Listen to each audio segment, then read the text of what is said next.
정보가 있는 시사 토크쇼 장윤선의 팟짱. 불교에 대해서 하나도 모르는 필자가 금강경을 주문처럼 외우는 엄마에게 그 뜻을 말해주고 싶어서 책을 썼습니다. 제목은 팔순노모를 위한 금강경 해설. 깊이도 있고 재미도 있습니다. 출판사 신압으로, 저자 황인철.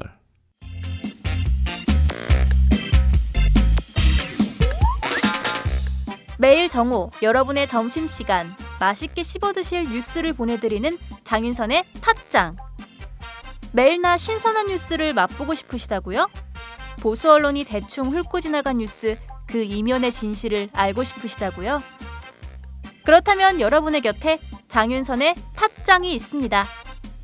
좋아요와 구독하기로 응원해주세요. 포털사이트 검색창에서 장윤선의 팟짱을 치거나 모바일 앱스토어에서 팟빵 클릭 후 장윤선의 팟짱을 들러주세요. 요거 재밌네 할 때는 과감하게 좋아요를 눌러주세요. 여러분의 꼼꼼한 사랑이 팟짱을 키웁니다. 장윤선의 팟짱, 애청자 여러분, 좋아요와 구독하기 꼭 부탁드립니다.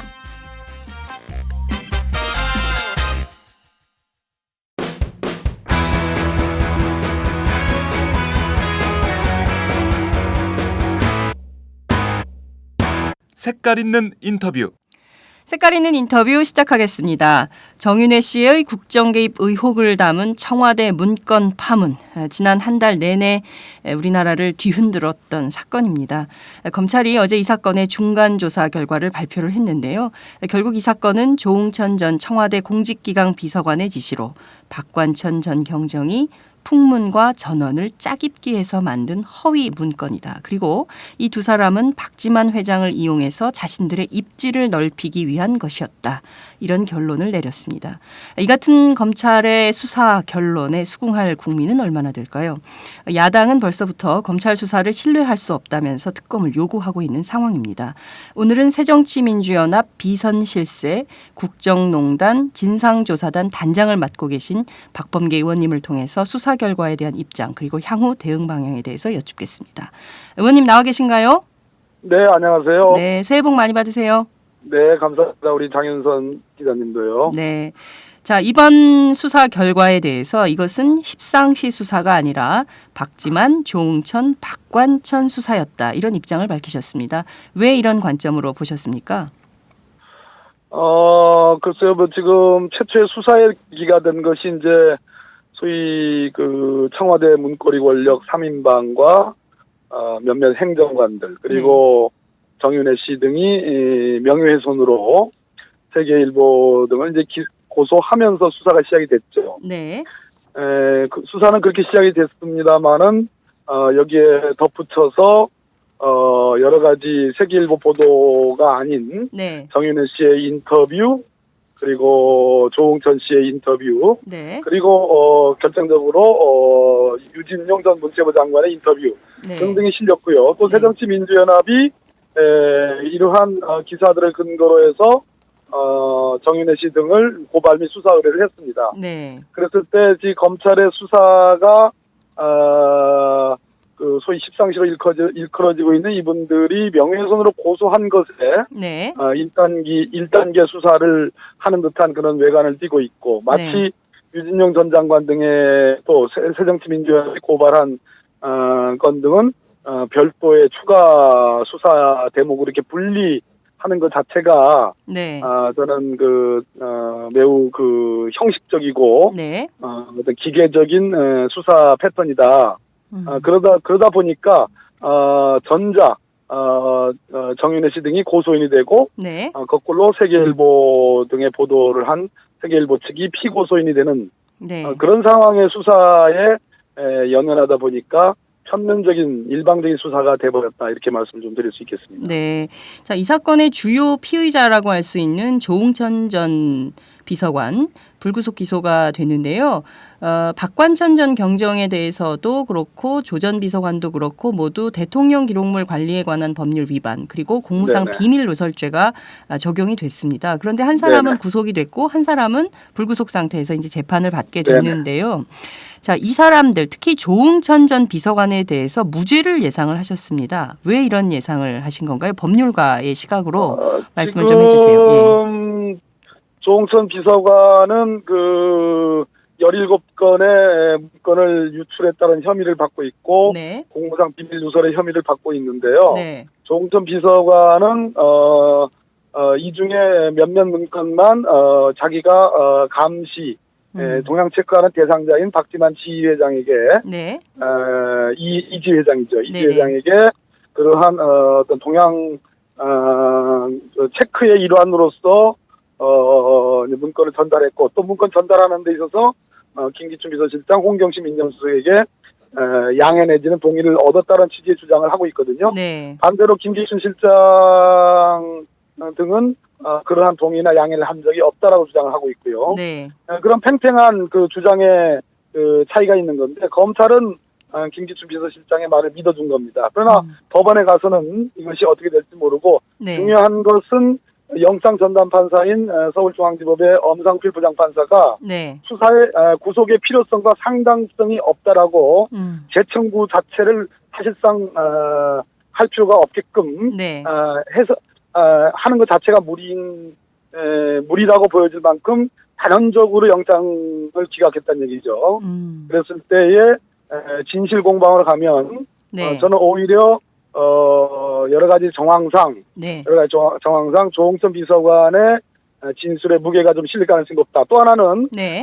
이번 수사의 핵심이 조응천, 박관천 네. 이 두 사람이 박지만이라는 대통령의 동생을 등에 업고 네. 어떤 역할과 입지 강화를 위해서 한 것이었다. 한 것으로 이렇게 동기를 받거든요. 그런데 그렇다면은 조응천 비서관과 박관천 경정이 그 박지만 씨와 그 부인인 서양희 변호사 등등의 그 박지만 관련 문건을 생산해낸 것이 설명이 안 됩니다. 그렇지 않습니까? 그렇죠. 같은 예. 편인데 왜 박지만 씨와 그 주변 인물에 대한 비위 혐의에 대한 동향 보고서를 많이 생산해냈느냐. 네. 그러니까 조응천 비서관 입장에서는 나는 보이는 대로 들은 네. 대로 워치독 역할을 한 거다라는 주장에 네. 무게가 실릴 가능성이 높다고 보는 겁니다. 네. 그렇다면 조 전 비서관의 경우에는 무죄를 예상을 했는데요. 그렇다면 박관천 전 경정은 어떻게 될 걸로 전망을 하세요?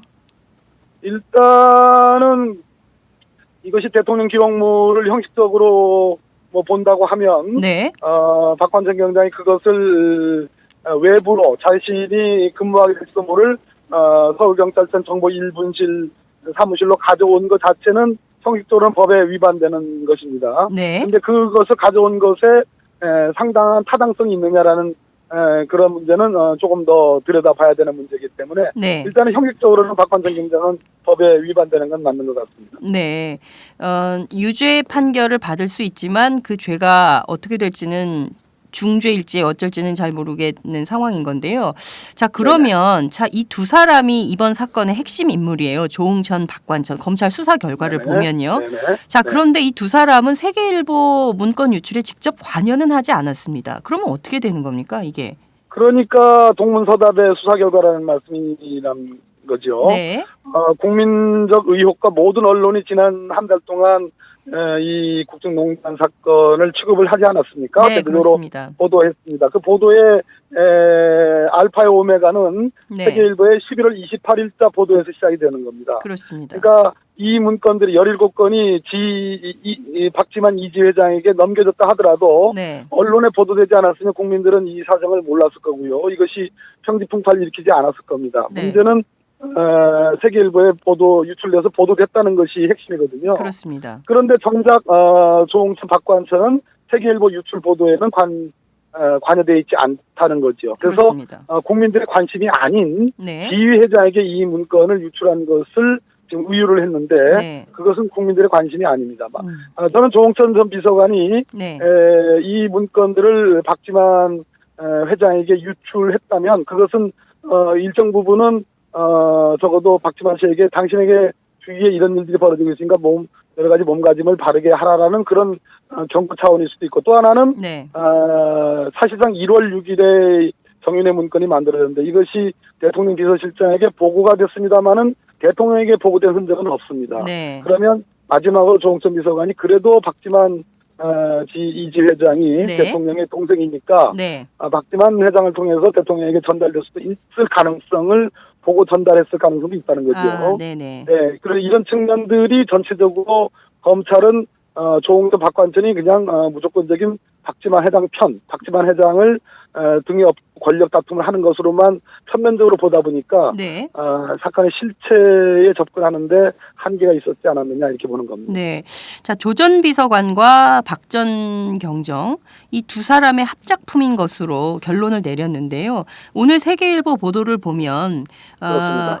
김기춘 비서실장 그리고 홍경식 전 홍보수석에게 보고를 한 내용이 나오고 민정수석이죠. 그렇죠. 홍보수석이 아니고. 민정수석. 네. 민정수석에게 보고를 했고 그리고 사실상 이 문건 유출을 허락 도구는 묵인했다라는 얘기가 나오고 있습니다. 그렇다면 이게 그렇습니다. 사실상 청와대 골간을 다 타고 들어간 문건이라고 볼 수 있는 것인데요. 그러면 이것을 조홍천, 박관천 두 사람의 합작품으로 그냥 결론을 내리고 말 일인가? 여기서 의혹이 좀 생기는 것 같거든요. 바로 그 점이거든요. 네. 이 문건들이 특히 비서실장 낙마설 네. 과 관련된 문건이라든지 또는 기타의 여러 문건들이 네. 작성과 또 박지만 회장에게 건네진 이런 과정들에 김기춘 비서실장의 의지가 네. 있었느냐, 홍경식 민정수석의 의지가 있었느냐, 동의 양해가 있었느냐가 중요한 관전 포인트인데 네. 팽팽하게 그런 입장들이 맞서고 있다는 겁니다. 검찰은 일방적으로 김기춘 비서실장의 손을 들어줬지만 그거는 네. 법정에 가서 여러 가지 정황과 함께 진위 규명을 해보면 네. 누구 말이 맞는지가 드러나는데 중요한 대목은 네. 오늘 세계일보도 썼습니다만 적어도 작년 1월부터 작년 4월, 작년 7월, 작년 11월 말까지 네. 세계일보 보도와 관련해서 적어도 서너 차례 이상 이 문건의 유출 보도를 막을 수 있는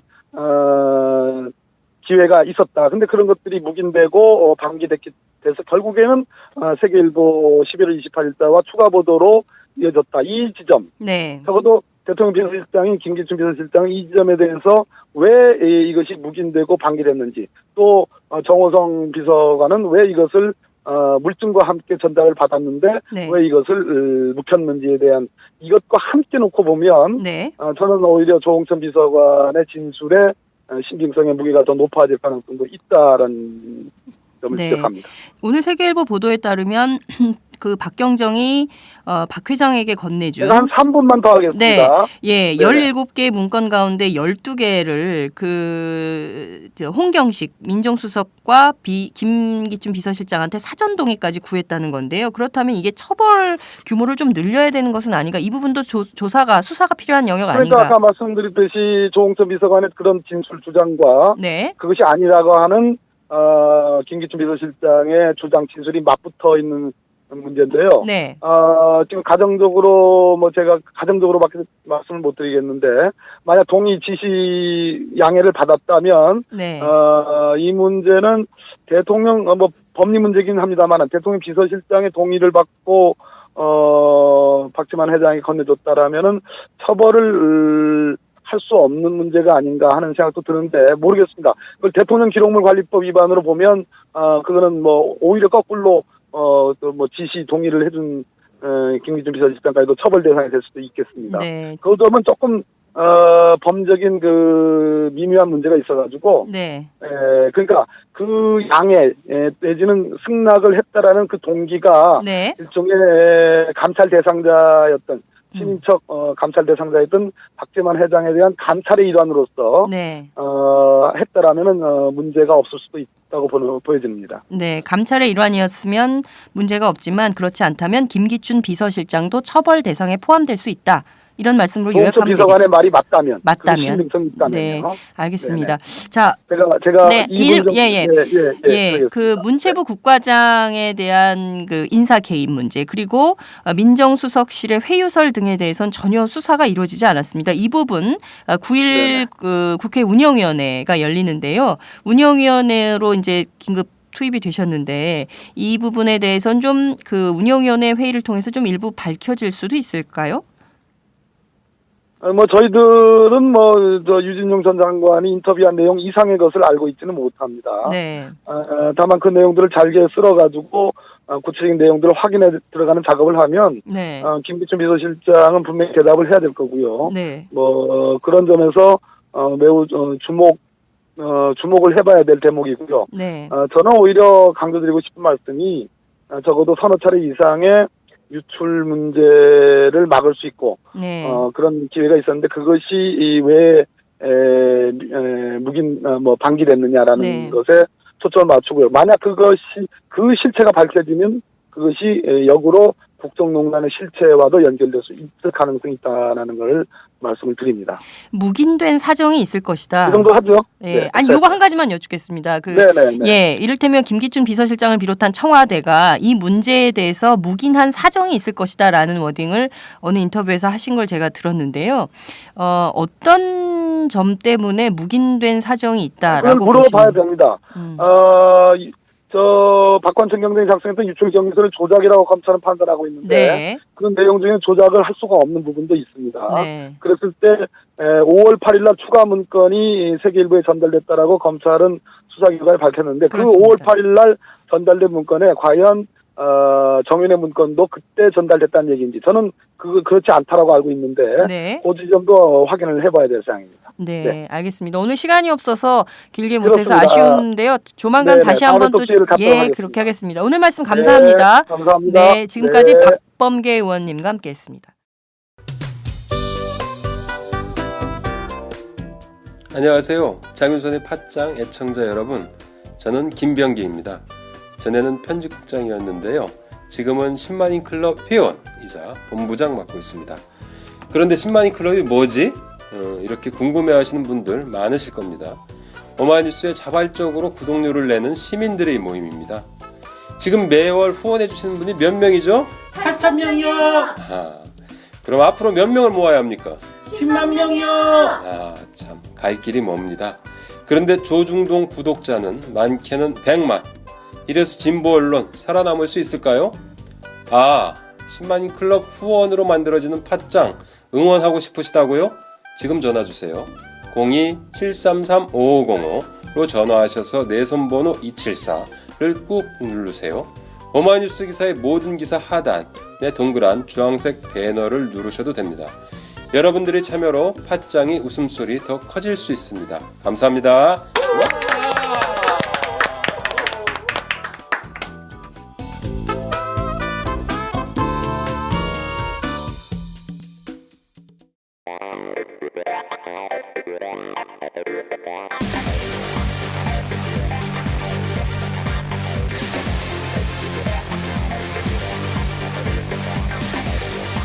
정보가 있는 시사 토크쇼 장윤선의 팟짱.